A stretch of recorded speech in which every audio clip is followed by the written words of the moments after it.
Kong, ano po masasabi niyo sa mga taga District 6? Siyempre, naman na, pasalamat tayo sa Panginoon, sa Bible.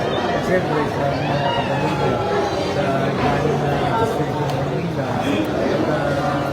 hindi ko alam, hindi sa amin, sa mga pamilya, kaya naman dahil sinabi ko kung kami programa lang ang lahat namin sa mga pamilya, yung mga kapamilya sa galing na distrito ng Manila.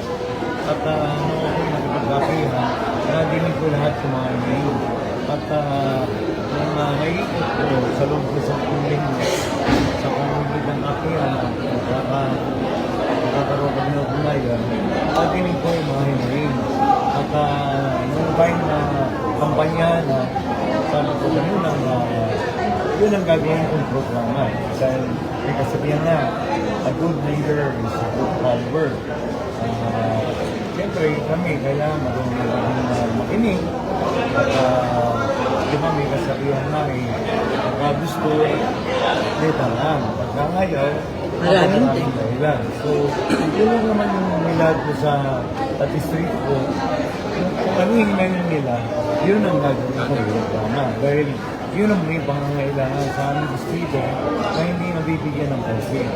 Kaya awa ng Panginoon, bibigyan tayo ng pagkakataon na pag-servisyo naman bilang progress pa ng aming mahal na distrito.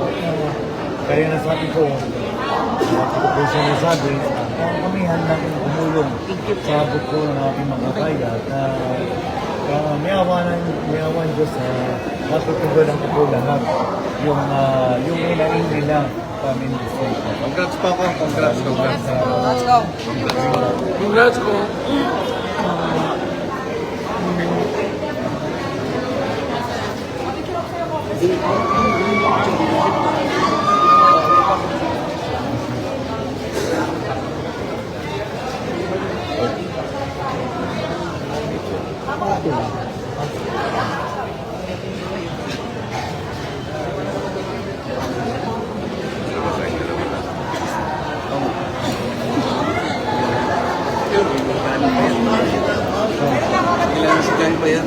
Oh, Live yan eh. Germany. Alive eh. Yes.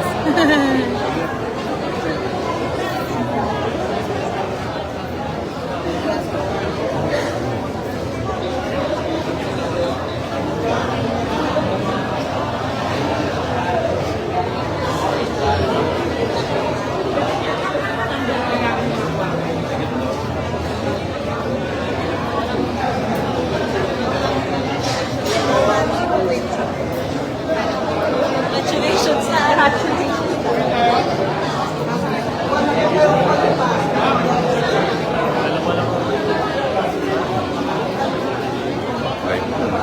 So anong masasabi mo ngayon din? Naka-live to.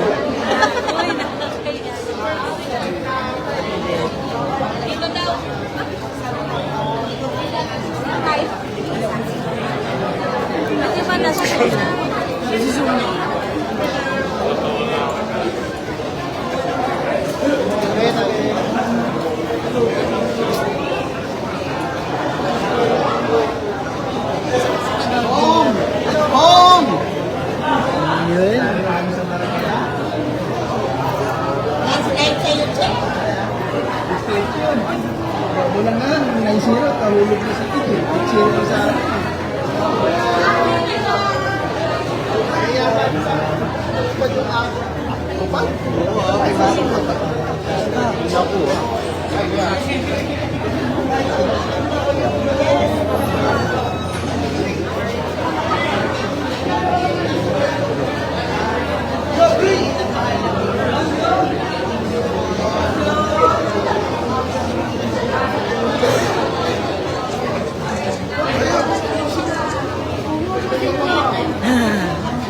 para nag-ika.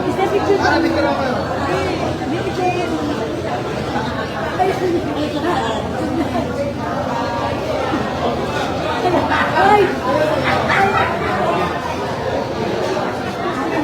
Po aming binabati. Sherman Harvey. Sherman Harvey. Albati naman. Live. Ay, live. Magbati kay Kong Joey. Uy, Spuchi naman! Yes, congrats everyone.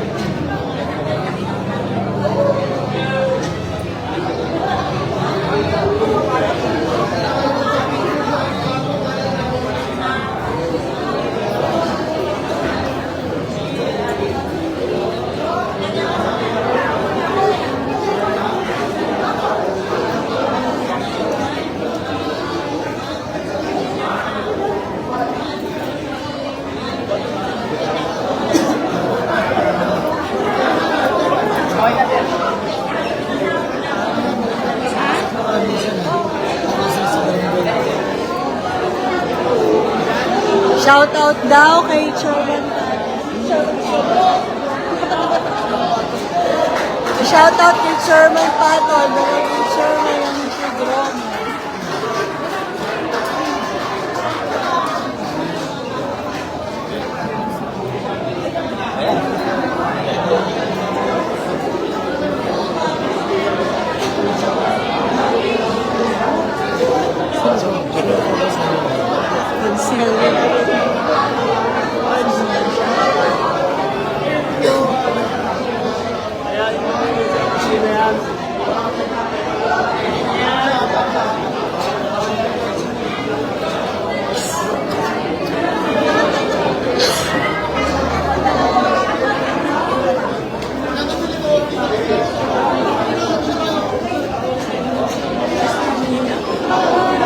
Pinawas nito. Dahil dyan, hinahanap ka.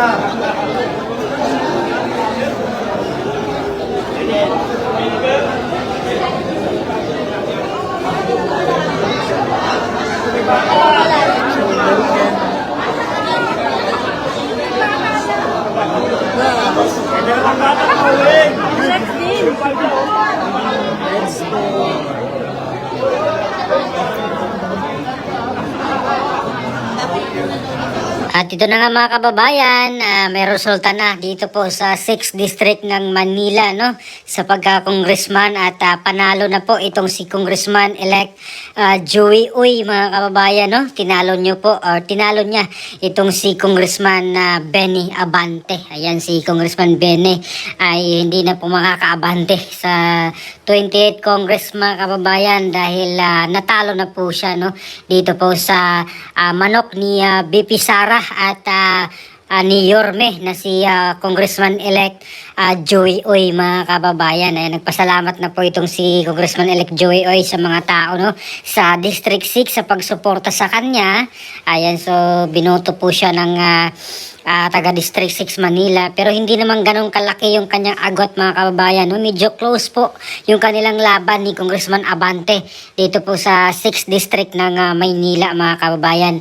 At dito nga po, no, nung mga huling mga araw ng eleksyon or bago mag-eleksyon ay medyo usap-usapan, mga kababayan, dahil bumisita nga po itong si VP Sara, no, doon po sa kanilang isa sa mga campaign rally doon sa District 6, kasama po si Mayor Isko Moreno at ang kanyang buong team, no, ng Your Miss Choice ay pumunta doon si VP Sara at nagsalita, mga kababayan, laban po dito kay Congressman Abante, at meron nga po siyang picture. Itong picture na ito ay kanyang props, mga kababayan. At galit na galit yung kanyang anak ni or yung anak ni Congressman Abante dito, no. Nag-speech din po yung si Attorney Princess Abante, mga kababayan, galit na galit dito kay VP Sara at kay Yorme Isko, no. Sabi niya ay nagbitbit pa daw ng dayo, parang liga lang daw ng basketball, mga kababayan.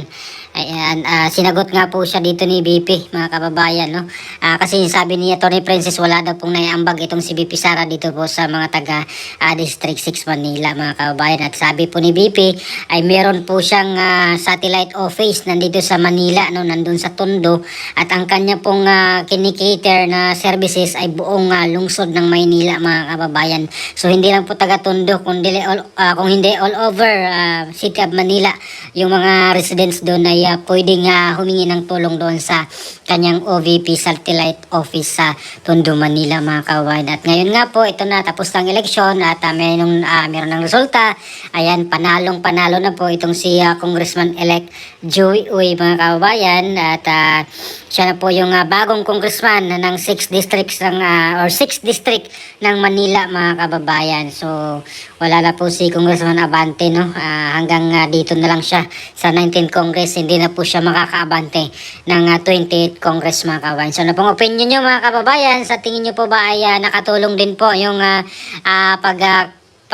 kampanya ni VP Sara, no, dito po kay Kong Joey Uy, at syempre sa tulong rin po ng Yorme Soy sa pangunguna po ni Yorme Isko Moreno mga kababayan na panalo, landslide din po ang panalo ni Mayor Isko Moreno mga kababayan dito sa Manila. Ayan, so magbabalik na po sa June mga kababayan, no, si Yorme Isko Moreno Dumaguso dito po sa pagkamayor ng Manila City. So please comment down below ano pong masasabi nyo, ano pong opinion nyo mga kababayan.